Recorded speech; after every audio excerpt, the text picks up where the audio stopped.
आप सभी का स्वागत है।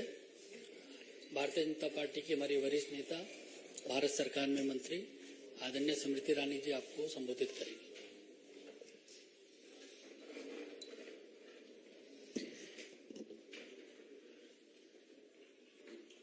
It seems the month of June inspires the Congress Party to delve into its draconian past and in the present, where they have instruments of state. Such instruments are used to stifle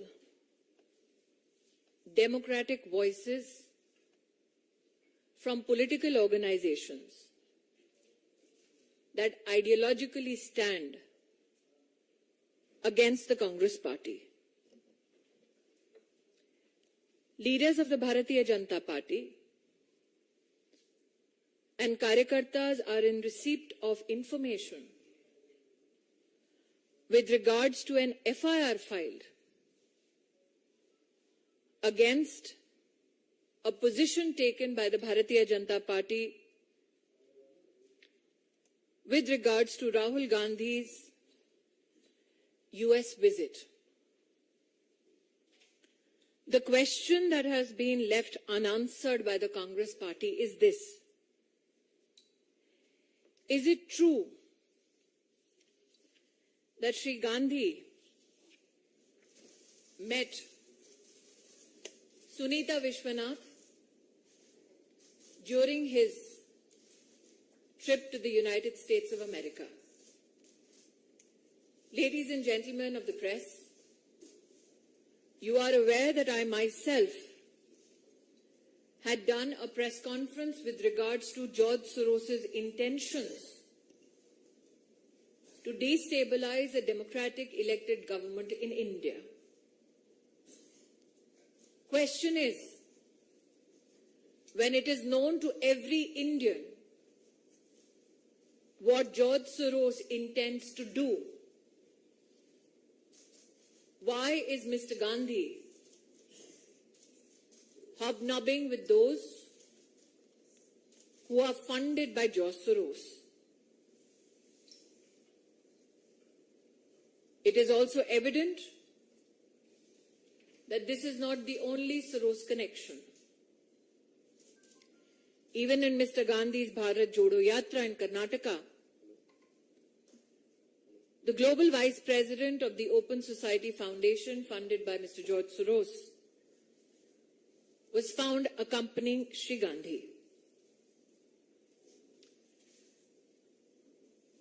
What is extremely distressing is the link with the Islamic Circle of North America. Those in the public domain who will research how the registration process for NRI interaction with Mr. Gandhi in New York ensued will find contact of a gentleman, Tazim Ansari.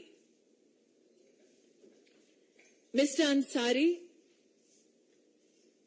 has an organizational link, it is believed, on the basis of publicly available records with the Jamaat-e-Islami. I attract your attention to a 116th Congress Resolution 160 in the House of Representatives on the 28th of February 2019. This resolution expressed concern about the threat posed to democracy by theocratic groups operating in South Asia.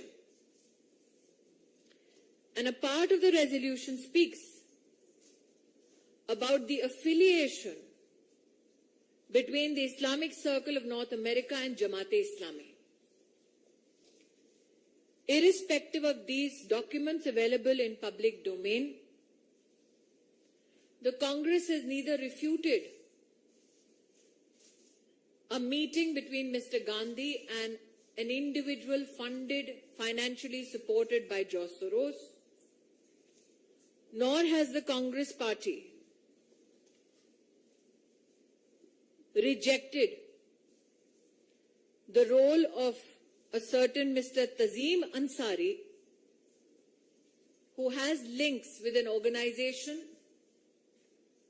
that a US resolution in the House of Representatives openly declares is affiliated to Jamaat-e-Islami.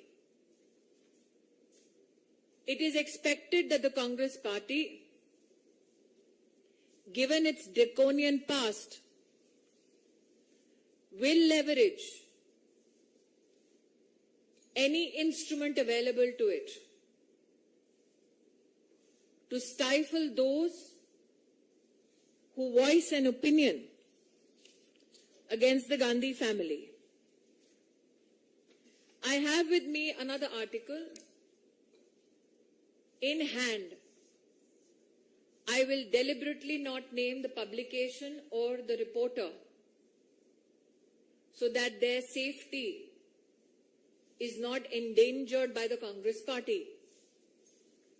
But I will quote from this article which is available in the public domain.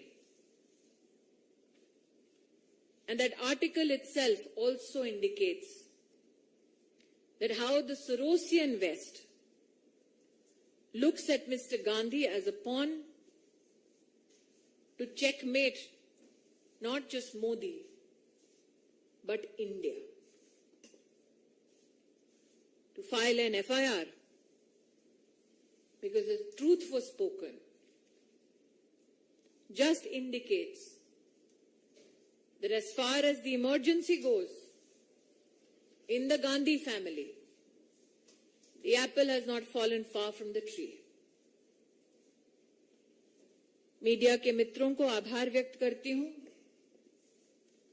कि आज Bharatiya Janata party का राहुल गांधी के US visit के संदर्भ में press conference में आप सब पधारकर हमारी बात देश को पहुंचाना चाह रहे हैं। मेरे हाथ में वो तस्वीर है जिसमें एक ऐसी महिला विद्यमान है श्री गांधी के साथ जिनका नाम सुनीता विश्वनाथ है। ये तस्वीर अमेरिका में राहुल गांधी की उनकी मुलाकात की है। जॉर्ज सोरोस द्वारा फंडेड, सपोर्टेड फाइनेंशियली इस महिला से क्या गुफ्तगू कर रहे थे श्री गांधी, इसका खुलासा केवल श्री गांधी कर सकते हैं। लेकिन प्रश्न ये उठता है, भारतीय जनता पार्टी ने स्वयं इस विषय को पहले भी उठाया था कि किस प्रकार से जॉर्ज सोरोस हिंदुस्तान में लोकतांत्रिक तरीके से चुनी हुई सरकार को हटाना चाहते हैं। जब जॉर्ज सोरोस के इरादे हर हिंदुस्तानी को पता थे, तब भी ऐसी क्या मजबूरी थी कि श्री गांधी ने जॉर्ज सोरोस की एक सहयोगी समर्थक के साथ अमेरिका में जाकर मीटिंग की। पब्लिक डोमेन में, इंटरनेट पर ये जानकारी भी उपलब्ध है कि श्री गांधी की 4 जून की न्यूयॉर्क की बैठक में रजिस्ट्रेशन के लिए एक व्यक्ति का नाम और नंबर दिया गया। उस व्यक्ति के, श्री अंसारी, उनके संबंध पाए गए Islamic circle of North America से। Islamic circle of North America के बारे में 28 फरवरी 2019 में यूएस कांग्रेस में, हाउस ऑफ रिप्रेजेंटेटिव्स में एक रेजोल्यूशन के बारे में कहा गया कि इसका संपर्क और संबंध जमाते इस्लामी के साथ है। ऐसा क्यों है कि पब्लिक डोमेन में जिनका संबंध और संपर्क जमाते इस्लामी के साथ है, उनका सहारा लेने की कांग्रेस पार्टी को नौबत आ पड़ी। जॉर्ज सोरोस का और उनके द्वारा फंडेड संगठनों का राहुल गांधी से ताल्लुक नया नहीं पुराना है। एक और प्रकाशन में ये स्पष्ट हुआ है, इंटरनेट पर भी ये फोटोग्राफ्स उपलब्ध हैं। सलील शेट्टी नाम के एक सज्जन ने, जो ग्लोबल उपाध्यक्ष हैं ओपन सोसाइटी के, जॉर्ज सोरोस के संस्थान है, उनके साथ राहुल गांधी ने भारत जोड़ो यात्रा की। तो जो जॉर्ज सोरोस डंके की चोट पे कह रहे हैं कि वो हिंदुस्तान की लोकतांत्रिक ढांचे का एक अभिन्न अंग, उसकी सरकार को गिराना चाहते हैं, ऐसे संगठन के साथ और उस संगठन से संबद्ध लोगों के साथ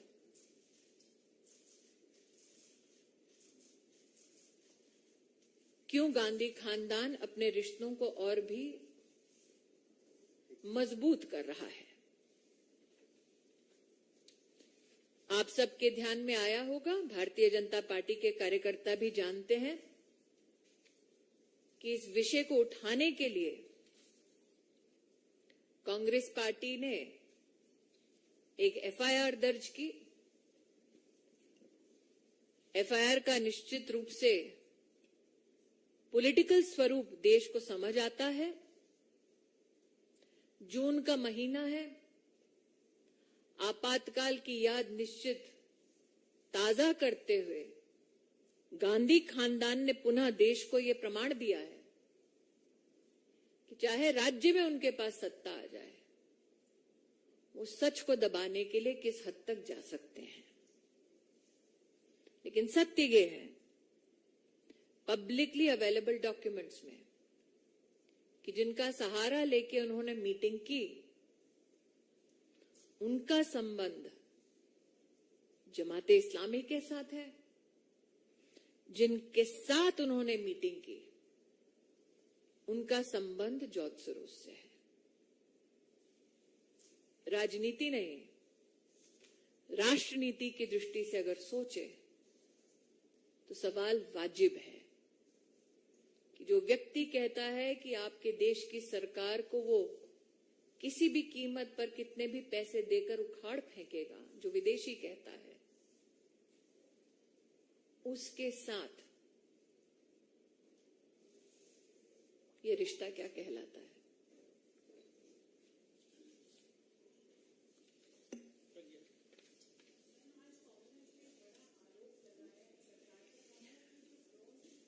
मैं दोबारा कह रही हूं, आज की ये मेरी विषय से जुड़ा कोई अगर सवाल है तो मुझे बताएं, क्योंकि मैं दोबारा कह रही हूं कि आपने आज तक किसी ऐसे गांधी खानदान के व्यक्ति को देखा जो जमाते इस्लामी द्वारा सपोर्टेड व्यक्तियों के माध्यम से अपनी मीटिंग करे? आपने आज तक अपनी पूरी पत्रकारिता के करियर में क्या कभी किसी राजनेता को देखा जो ये कहे कि हम उनके साथ जुड़ते हैं जो हिंदुस्तान की डेमोक्रेटिकली इलेक्टेड सरकार को उखाड़ फेंकना चाहते हैं? मैंने ये भी नहीं कहा प्रज्ञा, मेरे हाथ में एक और आर्टिकल है जिसमें एक पत्रकार ने ये कहा है। मैं जानबूझकर पत्रकार और पब्लिकेशन का नाम नहीं ले रही ताकि पत्रकार को कोई आंच ना आए, लेकिन ये सारा डिटेल पब्लिक डोमेन में उपलब्ध है।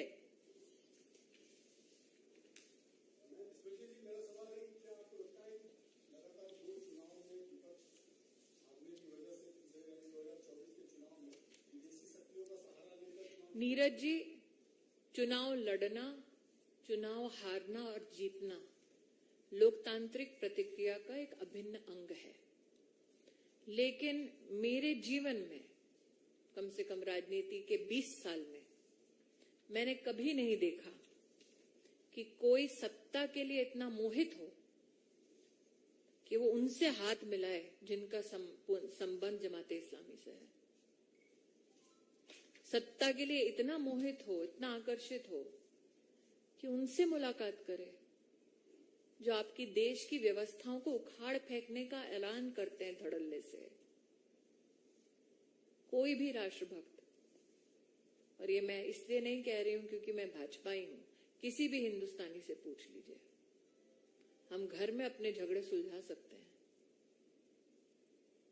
बाहरी ताकतों से मिलकर क्या देश को संदेश देना चाह रहे थे?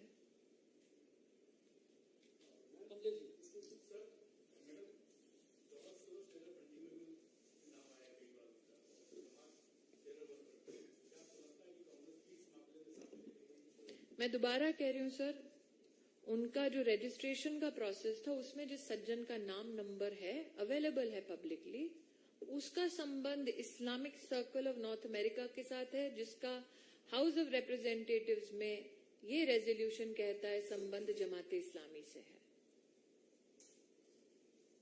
ये पब्लिकली अवेलेबल रिकॉर्ड है। तो जो एफआईआर की है उसमें लिखा है एनिमिटी पैदा करने वाला ये वाक्य है। किसके साथ एनिमिटी? जमाते इस्लामी के साथ।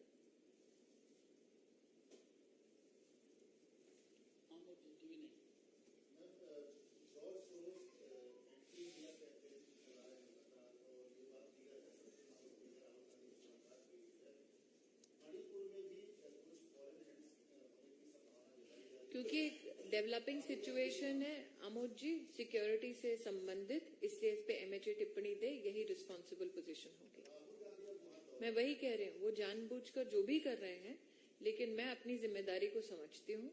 इस विषय पर एमएचए ही अपना वक्तव्य दे तो बेहतर रहेगा।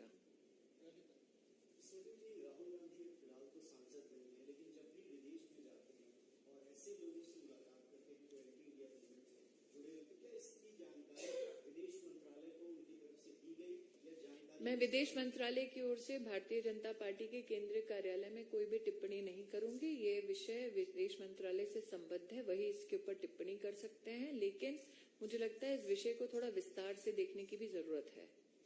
मेरी जो प्रेस कॉन्फ्रेंस हुई थी जॉर्ज सोरोस के संबंध में, जिसके बारे में कांग्रेस ने भी अपनी टिप्पणी की थी, उस प्रेस कॉन्फ्रेंस के बाद ये स्पष्ट था कि जॉर्ज सोरोस के हिंदुस्तान के खिलाफ क्या इरादे हैं। तब भी ये मुलाकात क्यों? कांग्रेस ने, मुझे याद है, उस दिन मेरी प्रेस स्टेटमेंट के बाद अपना रिएक्शन दिया था। तब भी ये मुलाकात क्यों? तो ऐसा नहीं है कांग्रेस पार्टी कहेगी जानकारी का अभाव है।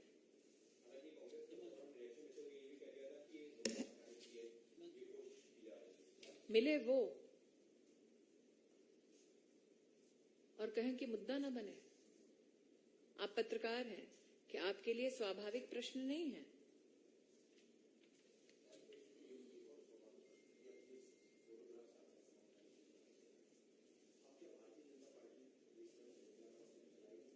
जनता तो जानती है, मुझे लगता है कि जनता तो जानती है, जनता तो जानती है। जॉर्ज सोरोस के बारे में जनता जानती है। क्या राहुल गांधी कहना चाहते हैं वो नहीं जानते?